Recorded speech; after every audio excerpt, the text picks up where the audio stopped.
Hi intellectuals, welcome to our channel. In today's video, we will have a brief discussion about certain important treaties through a question. The question is, the era of law-making treaties began with, and options are option A, Treaty of Vienna, option B, Treaty of Versailles, option C, Kellogg-Briand Pact, and option D, the Treaty of Westphalia. So before getting into the question, now let's discuss about the options. The first option is Treaty of Vienna. The Vienna Convention on Law of Treaties is also known as the Treaty on Treaties. It establishes a comprehensive and operational guidelines, rules, and procedures for how treaties are to be drafted, defined, amended, and interpreted. It defines treaty under Article 2, Para 1, Clause A. An international treaty is a written agreement between countries subject to international law that stipulates their consent to the creation, alteration, or termination of their rights and obligations as stipulated in the treaty. The Vienna Convention on the Law of Treaties was drafted by the International Law Commission of the United Nations, which began its work in 1949. In 1966, the International Law Commission adopted 75 draft articles, which formed the basis for its final work. And it was finally adopted in the year 1969. The Vienna Convention on the Law of Treaties is the legal authority about the formation and effects of a treaty. It has 8 parts and around 85 articles.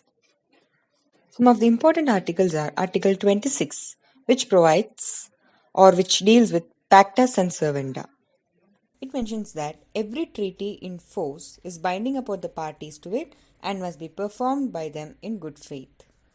Article 53 and 64 of the Vienna Convention on Law of Treaties deals with the provisions with respect to just cogents. That is, Article 53 lays down that a treaty is void if at the time of its conclusion it conflicts with the peremptory norm of general international law. And Article 64 provides that if a new peremptory norm of general international law emerges, any existing treaty which is in conflict with that norm becomes void and it terminates. The Vienna Convention applies only to treaties agreed after the Vienna Convention on Law of Treaties was ratified and to treaties agreed between sovereign states. Agreements between states and international organizations or between international organizations are governed by the 1986 Vienna Convention on Law of Treaties between states and international organizations or between international organizations, if it enters into force. Now let's turn our focus to option 2, that is the Treaty of Versailles.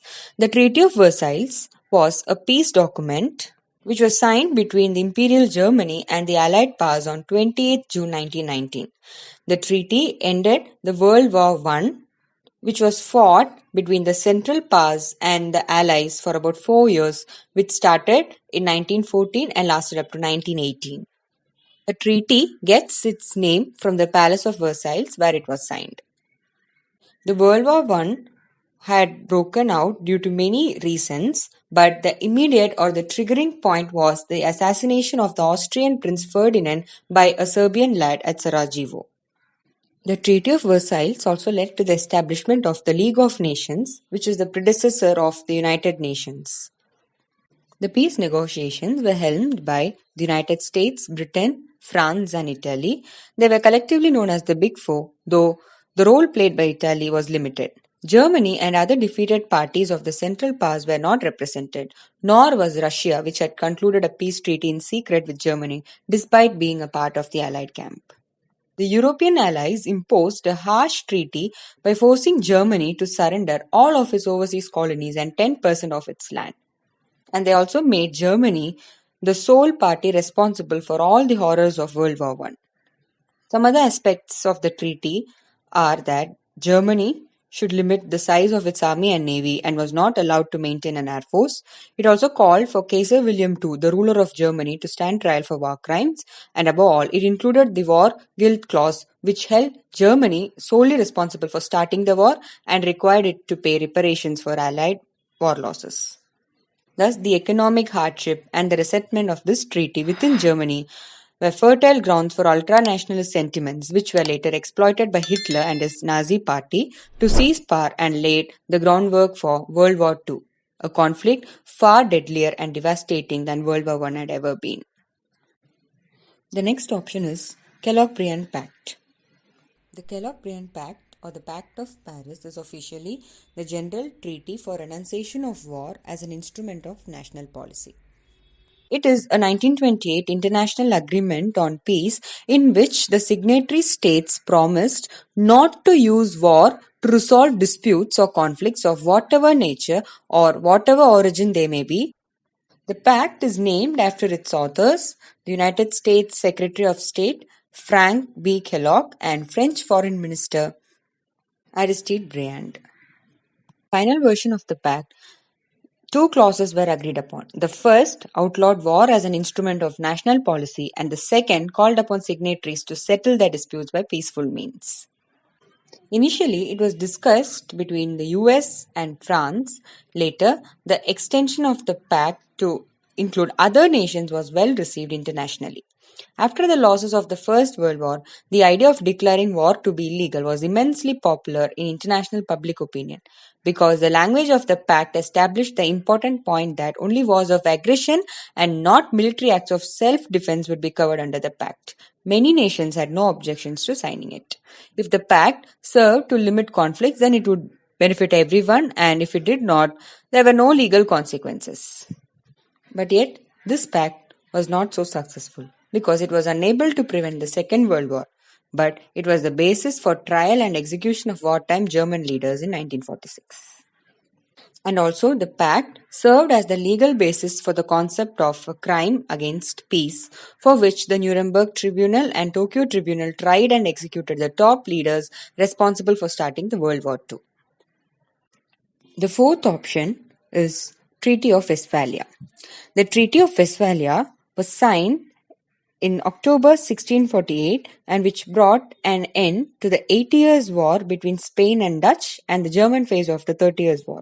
So what was this 80 Years' War fought for? The 80 Years' War was a prolonged struggle for the independence of the Protestant majority Dutch Republic, which was supported by Protestant majority England against the Catholic dominated Spain and Portugal.